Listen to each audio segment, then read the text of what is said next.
Hello once again, and welcome to the Bible and Our Culture, an outreach ministry of Liberty Remnant Church. I'm your host, Pastor J. MacPherson. Glad to have you with us again.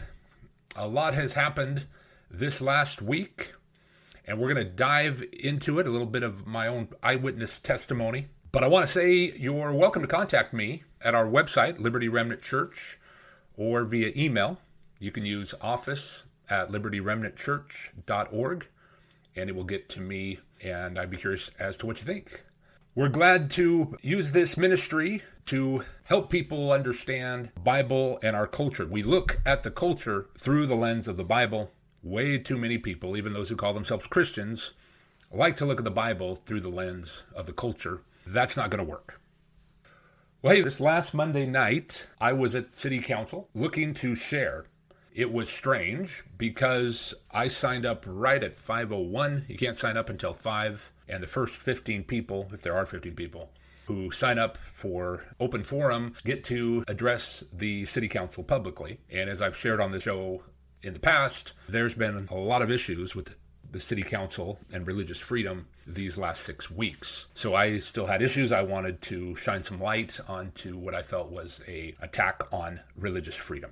So I get down there and realize I'm not one of the first, but I'm like 12th on the list of 15, which I thought was odd because I'd signed up right away. And some other friends who also signed up right away weren't even on the list. As I came to the city council out in the foyer, there was a rally or protest or riot by some anti-Israel, anti-police Marxists. And they've been loud. They've been there the last few weeks.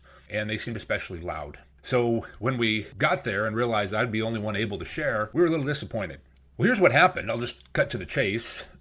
These Marxists, these agitators, took over Monday's city council meeting. I never got an opportunity to share, even though I'd reserved it appropriately. And I felt badly for the city council and for the city. I even felt bad for the rioters. And there were some high school students there on an assignment for their social studies class, having to go to a government meeting and do a project on it. I hope they got their education, because that was a government meeting that they'll never forget.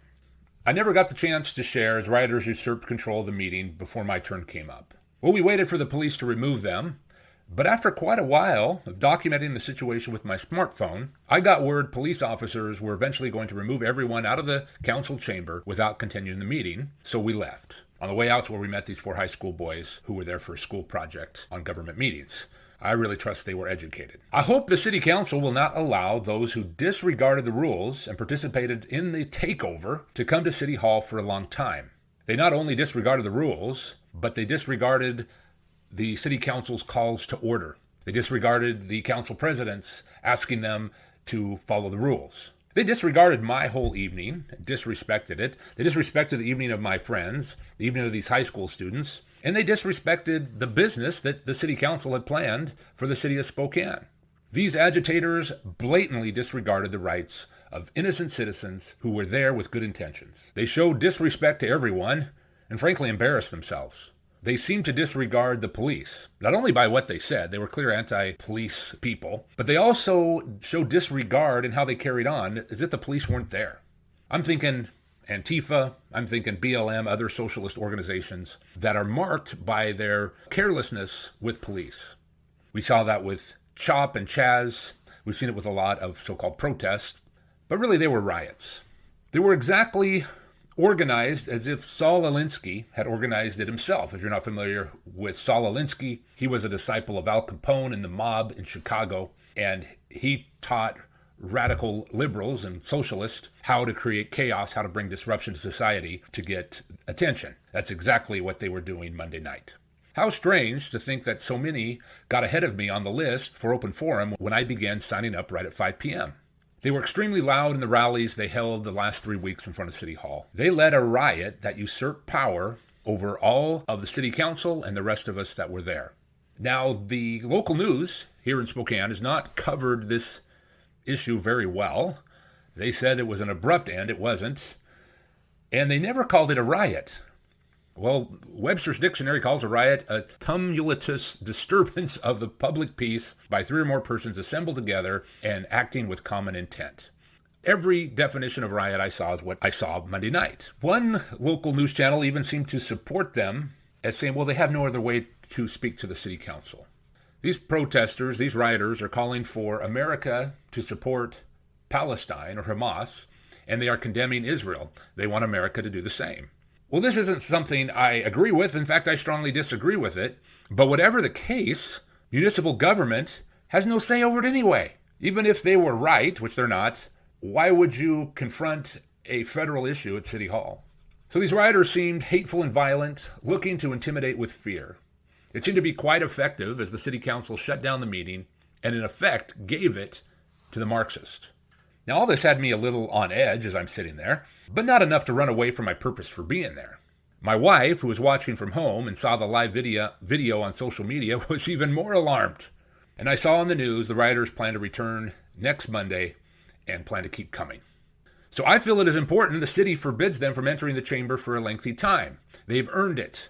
Their behavior was incredibly dishonorable to all on the city council and to the city of Spokane. When their rule breaking was met with extreme leniency, they took advantage of it. They aggressively seized the whole meeting with no regard how it affected the rest of us. Even if their issue was legitimate, which it's not, they went about it wrong. Now, some of you might be thinking, well, I don't live in the city of Spokane limits. This doesn't apply to me. Well, it does. This is happening all across America. In some ways, it's happening all over across Western civilization. If we don't act, if we don't pray, if we don't humble ourselves and repent and act differently, this is coming to you if it hasn't already. Now, here's what's so strange about this whole ordeal. The issue that brought me to city council multiple times this last fall, in these last 6 weeks, was I felt I was indirectly accused of spreading fear, hate, and violence. And I had to clear my name up. Let me give you an update on what's gone on these last 6 weeks. We had a few shows ago talking about September 25th, where City Council voted on a resolution to renounce the mayor for attending this worship service that I attended with my family, that I attended with my church, that I announced to my church, and we had a great turnout. They were so quick to assume this worship service with Sean Foyt on August 20th was spreading fear, hate, and violence. They talked about it over and over again that night, September 25th. So I must believe they will respond decisively when they see this is real spreading of fear and hate and violence last Monday night by the Marxists. When renouncing the mayor on September 25th, Council member Karen Stratton said, and I quote, "It crosses a line for me when publicly these events that we see happening more often than ever promote fear for certain members of our community and hatred," end quote. Well, many citizens that night who spoke publicly, in their 3 minutes, they testified there was no hate and nothing to fear about the meeting. I alluded to this in my 3 minutes addressing the council as well. So I feel disparaged for a city council member to say the purpose of the church service was promoting hatred and fear when there was absolutely none of that whatsoever. On the contrary, there was a lot about love, forgiveness, repentance, and deliverance from addiction. We prayed for fire victims in the middle of the firestorm. We prayed for elected officials. There was never any promotion of fear or hate. So I expect an apology from the city council, and I urge them to point their same self-righteous fingers where there really is a promotion of fear and hate at Monday's riot. Now, why did Councilmember Stratton think this? Well, it seems it was because Councilmember Zach Sapone, called Sean Foyt, the leader of the August 20th event, an anti-LGBTQ extremist. He did this without any proof. He just said it was known that he was an anti-LGBTQ extremist. Well, I believe Sapone misrepresented the situation frequently in his remarks about the resolution to renounce the mayor. Sapone had a written speech and PowerPoint, and it was so full of misinformation, there's really too much to mention. Let me just point out that he grabbed photos of unrelated groups, including racist groups, and linked them somehow to those of us who were worshiping together on August 20th. How these groups related to our worship service was never clarified, and I can't imagine any connection whatsoever. If there was, I wouldn't have participated in the worship service. But despite the propaganda and misinformation, the majority of the council accepted this false narrative as fact. And some, like Karen Stratton, spoke out against those of us they believed were spreading fear and hate. So the obvious question is, what are they going to do now when there is legitimately a leftist group spreading fear and hate? Also on that December 25th council meeting, Council member Betsy Wilkerson said, and I quote, "It is my constitutional duty to uphold the values of respect, inclusivity, and compassion. This includes condemning when leaders stand shoulder to shoulder with those who call for harm upon our neighbors." End quote. Who called for harm to anyone that Sunday evening at a worship service? There was never any such call, nor was there anything even close to calling for harm upon our neighbors at that August 20th worship service Council member Betsy Wilkerson was referring to. There was never any such call, nor was there anything even close to calling for harm upon our neighbors, yet she pushed the rhetoric forward. This was terrible misinformation, in my opinion, and I expect an apology. But I feel it is important to point out how all on the city council, or almost all, seem to oppose harm upon our neighbors, even if those claims were farce. And I'm not saying that LGBTQ people don't have threats of violence, don't have fear. I'm not saying that. But they tried to link it to an all-city worship service. And that was a total farce. What then will City Council do with those who participated in a premeditated riot that aggressively took over City Hall? We've got to be on alert, ladies and gentlemen. It's happening everywhere. They're going to say Christians are judgmental just because we're Christians. That is, if we're true Christians, if we are biblical Christians. And they're going to excuse just about any other perverted behavior. Now, I could list more quotes from the council and could quote more from Resolution 81 that renounced the mayor for attending the service. You can listen to previous shows if you're curious. But I want to be clear. Many on Spokane City Council talked about how they were told the LGBTQ community felt unsafe because of the worship service, without showing how the worship service actually caused the fear. I felt this is an incredible deception.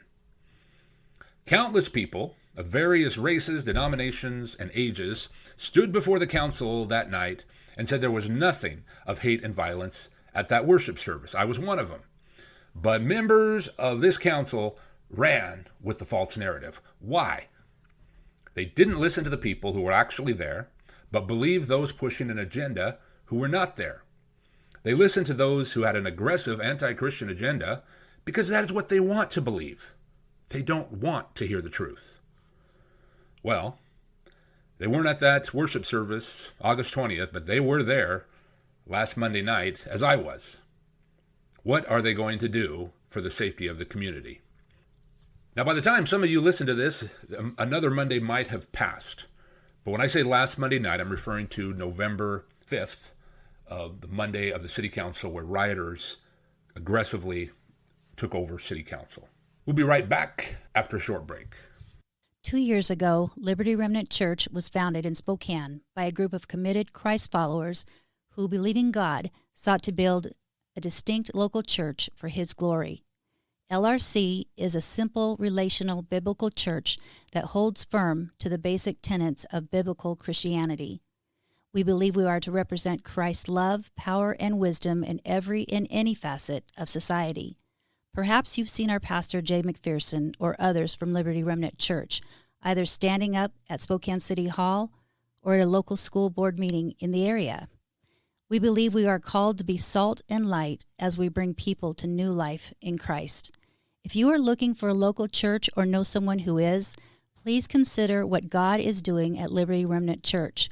We meet every Sunday at the Oakwood Inn, 7919 North Division at 10 a.m. For more information or to contact our pastor, please check out our website at libertyremnantchurch.org. Once again, that's libertyremnantchurch.org. Welcome back to the Bible and Our Culture, an outreach ministry of Liberty Remnant Church. We're talking about the riot down at City Hall last Monday, of which I was an eyewitness.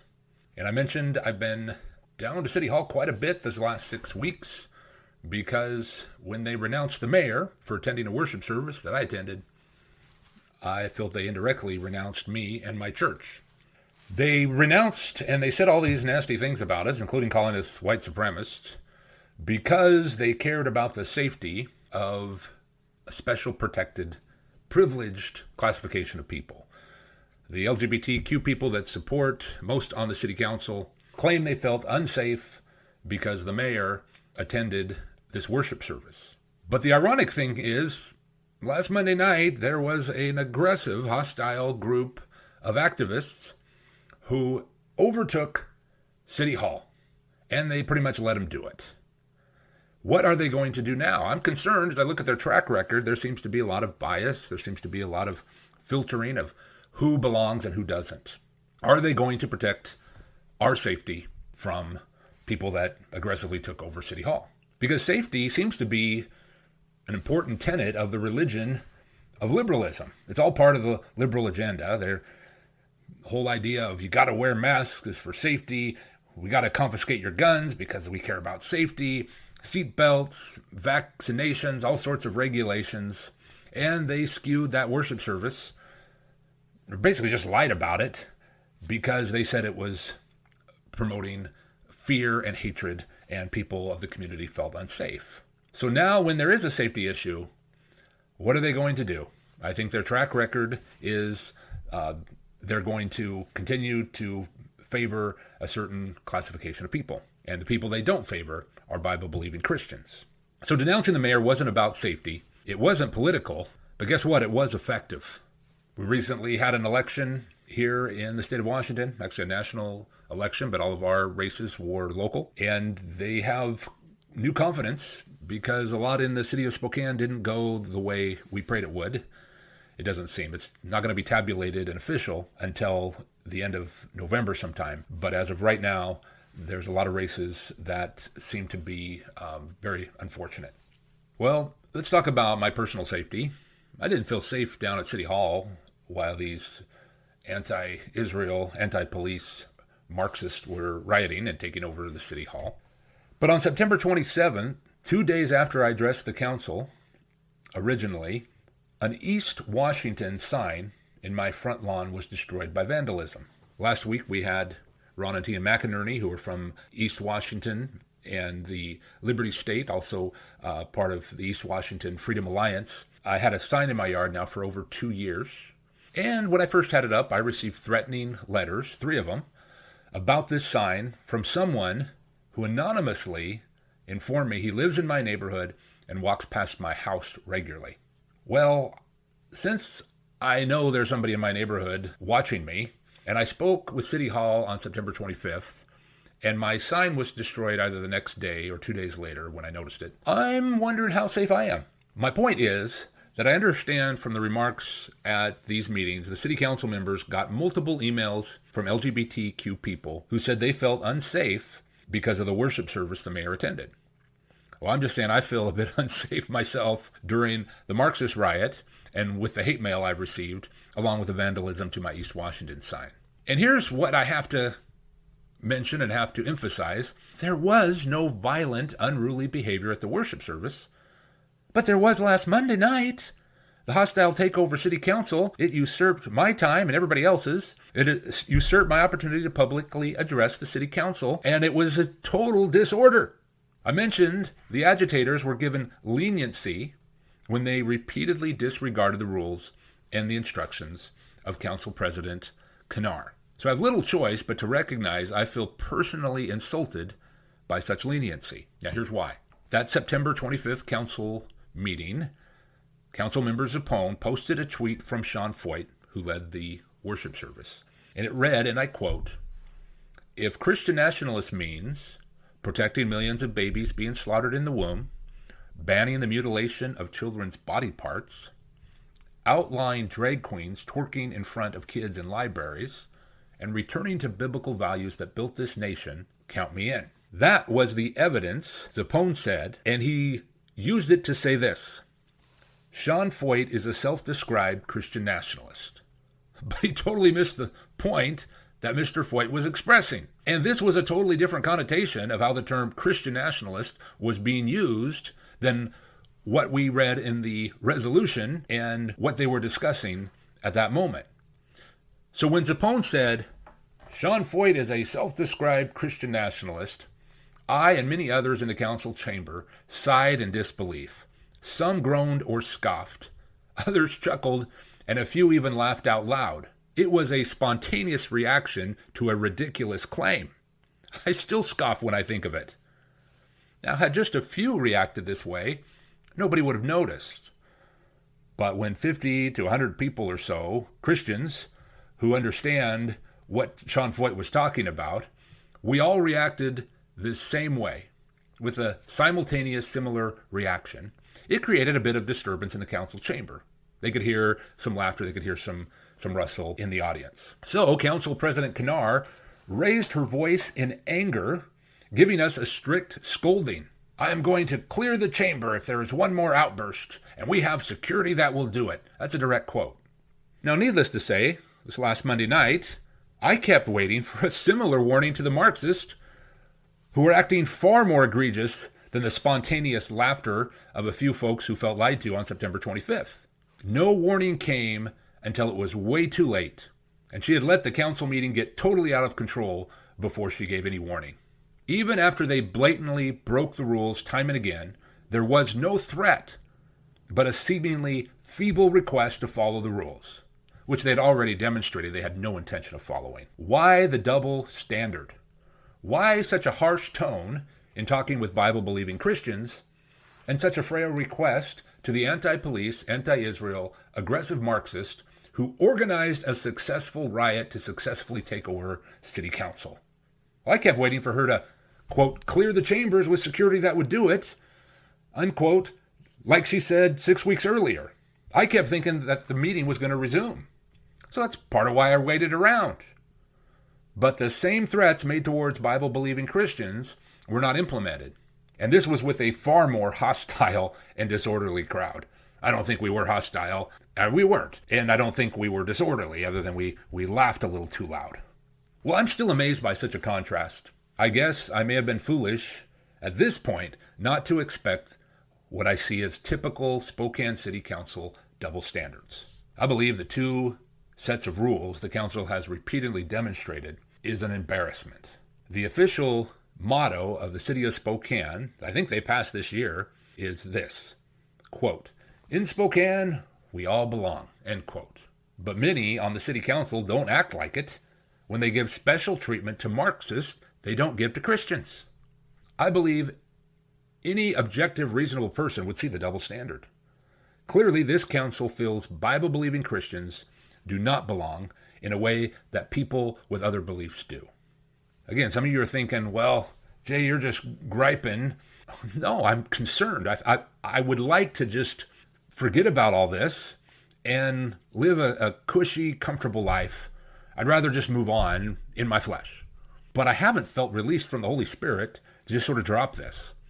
I think there needs to be an alarm sounded. There needs to be warning to the church and to our society that we've got to respond.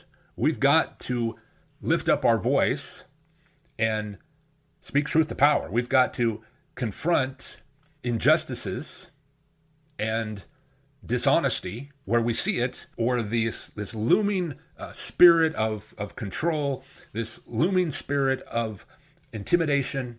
It's just going to look for more ground to take. So the blame this last Monday night, I think, goes first to the agitators.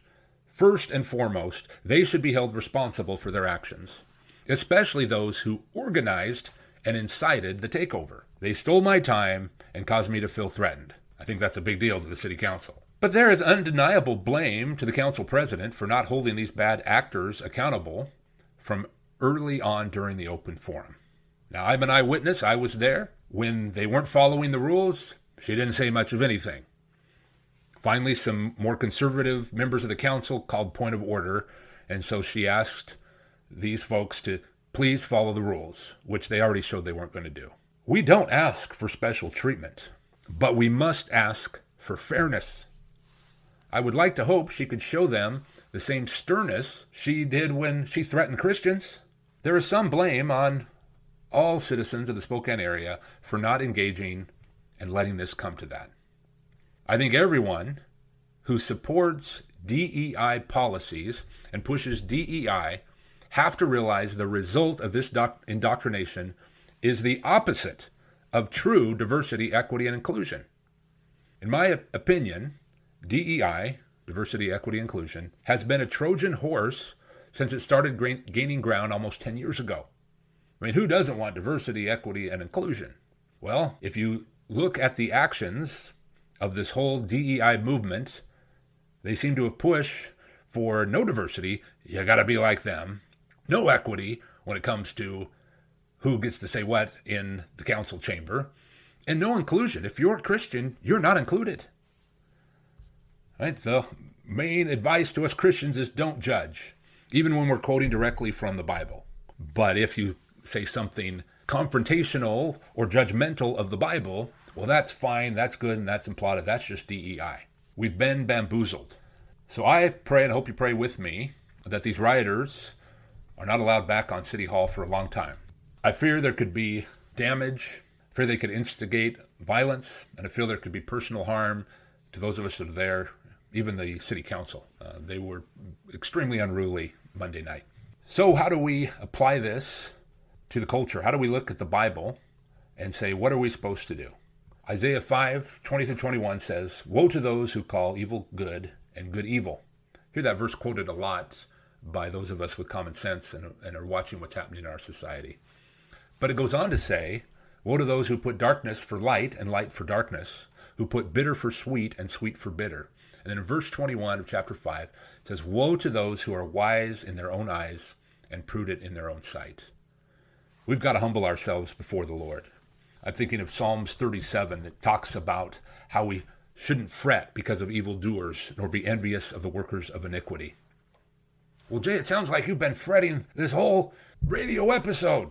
Well, I'm not. I'm trying to warn. Now, I should admit that I woke up way early this morning, agitated about all this. I was fretting. May the Lord forgive me. May the Lord help me not to fret. But we've got to be aware and not fret, because we know in verse 2, they shall soon be cut down like grass and wither as the green herb. 37th Psalm goes on to talk about how the Lord will cut down evildoers. They will be cut off. And those who hope in the Lord, he will protect.